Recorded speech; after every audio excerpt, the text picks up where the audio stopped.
Joining me now is Sky News contributor Louise Roberts. Louise, there's been an enormous reaction from our readers to a piece you wrote over the weekend calling on Kevin Rudd to resign as Australia's ambassador to the US. Tell me why you argued that he needs to do this for the good of the country. Well, we have the footprint of the comments that he made about the US president before he was a diplomat, before he was appointed to this role, which made the appointment even more curious in my book. But it's clear that Mr Albanese cannot meet with Mr Trump. There's no meeting. The G7 meeting was cancelled and nothing else has been put in the diary since then.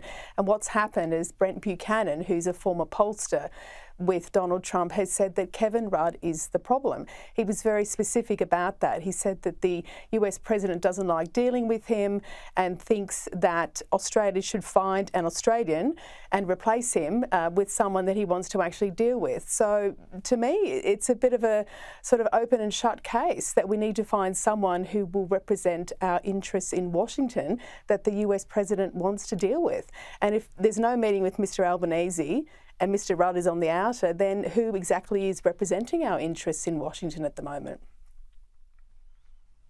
Well, let's review why Kevin Rudd is seen as a Trump basher. He's earned that reputation. He said the president is nuts. That was constructive. He also said he's the most destructive president in history. And most incredibly, he also said he was a traitor to the West. And that is just an incredible thing for him to be saying.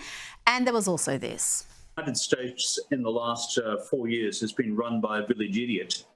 We shouldn't be surprised that the Trump administration is not happy, Louise. Well, absolutely. I mean, if you were the president, would you want to deal with someone who said you were a traitor to the West, particularly given the great work he's doing currently in the Middle East, and who said you were actually the most destructive president in US history? I mean, of course you wouldn't want to deal with an ambassador from Australia, given the whole relationship between us and the US has been fantastic and strong really up until this point. And a lot of that is due to, of course, since World War II. So I really don't blame Mr Trump at all for wanting him out of the picture and wanting someone else in the chair that he can actually deal with. But, you know, that's why I said I believe that Mr Rudd should resign, but to that point, I don't actually think he will. He'll have to be replaced.